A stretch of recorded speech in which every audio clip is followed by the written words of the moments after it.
Bonjour et bienvenue dans Tips. Le sujet que nous allons aborder aujourd'hui concerne chacun d'entre nous dans notre utilisation quotidienne de l'ordinateur. Bien entendu, les chips. Les chips, on en mange tous? Ah non, on vient de me dire que finalement le sujet ce sera l'USB et plus particulièrement l'USB version 3. Car oui, ça existe.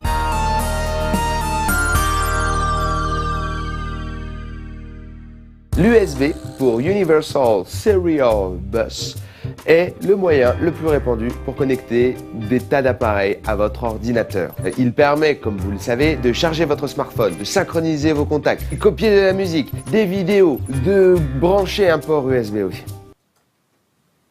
C'est quelque chose de très pratique l'USB et nous allons donc en faire un petit peu l'historique. USB. L'USB est conçu au milieu des années 90. Sa mission, remplacer la multitude de connecteurs externes incompatibles entre eux et fournir un seul et unique connecteur pour tous les usages, ou presque, une sorte de Graal de la prise. L'USB 1 est défini par Compaq, Digital, IBM, Intel, Microsoft, NEC et Nortel Telecom. Tous ensemble, ils ratifient la norme qui pose les bases de l'USB 1. Et pendant cette énorme réunion, comme les chevaliers de la table ronde, ils décident de faire ce truc qui fait qu'à chaque fois, on tourne quand on essaie de brancher, on n'y arrive jamais la première fois. Et voilà, c'est le mec de Intel qui a décidé ça.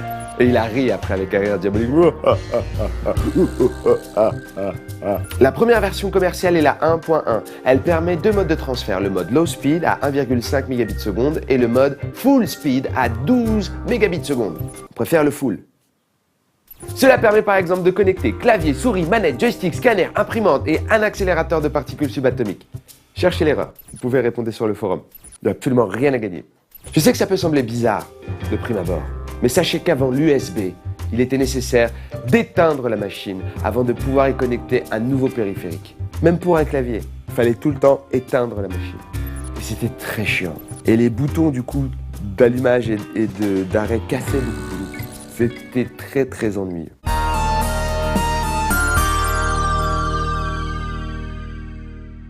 L'autre intérêt de l'USB, et non des moindres, vous avez vu, et non des moindres, j'essaie de rajouter du beau français dans l'émission. L'autre intérêt de l'USB, c'est que l'on peut brancher jusqu'à 127 périphériques sur un seul port grâce aux hubs qu'on a vus dans une autre émission. L'inconvénient quand on est 127 branchés en même temps, c'est que la bande passante est partagée entre tous les appareils. Donc plus on est nombreux, moins ça va vite. C'est comme les luges. Et là, tout le monde se dit chez soi, ok, cette blague pour les luges, on n'est pas sûr. Et vous avez raison. Il permet également, comme je l'ai dit tout à l'heure, d'alimenter les périphériques qui sont connectés, en l'occurrence en 5 volts, jusqu'à 50 mAh, soit 5 watts de puissance par port, pour les gens qui sont fans des chiffres et des watts. On pourrait faire d'ailleurs une émission qui s'appellerait Déchiffrer des watts. Peu d'audience, je pense. En 2000, l'USB 2 fait son apparition. Il apporte un troisième mode, le High Speed, celui qu'on préfère. Il permet des échanges à 480 mégabits seconde. Elle voit également apparaître la norme On The Go, qui permet à deux périphériques USB de communiquer entre eux sans ordinateur, comme par exemple un disque dur externe avec une PSP. En 2008, la troisième révision de l'USB est lancée. Elle ajoute le mode Super Speed. Les mecs qui changent tout le temps de nom. High Speed, Super Speed. Et Super Speed atteint 5 gigabits seconde, oui, vous avez bien entendu. Pour vous donner un ordre d'idée, c'est la moitié du débit de Thunderbolt de son lancement. Malheureusement, si toutes les générations précédentes étaient compatibles entre elles, telles des amis fraternels qui se serrent la main, eh bien, ce n'est plus tout à fait le cas avec l'USB 3.0. Petit moment de tristesse. Effectivement, d'un côté, on peut se dire, tiens, la compatibilité avec les anciens périphériques USB est conservée, oui, c'est vrai. Mais d'un autre côté, cette version modifie quelque peu la connexion physique. On utilise 6 contacts au lieu de 4 pour les générations précédentes. Qu'est-ce que ça veut dire? C'est très simple.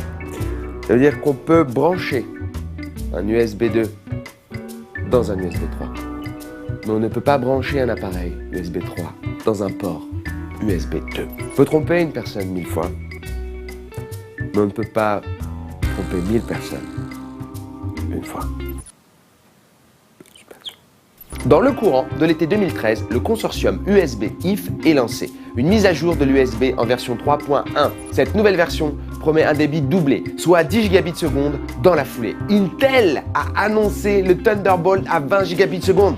Ils ont dit ah ouais, ok, 20 gigabits seconde. USB 3 en fait 10 gigabits seconde, 20 gigabits seconde. Et en mars, ah ouais, 10 gigabits seconde.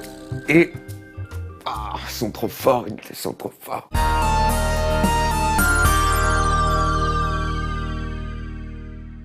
On a parlé de beaucoup de périphériques, de beaucoup de choses qui allaient très très vite. Ce tips, particulièrement cet épisode aurait pu s'appeler « Ça va aller très vite quand on va brancher des appareils dans le futur ». Et je pense qu'on est d'accord avec ce titre-là. Pas vrai Kevin? Ouais, on est d'accord. Voilà, c'était tips et c'était tout. Bonne soirée.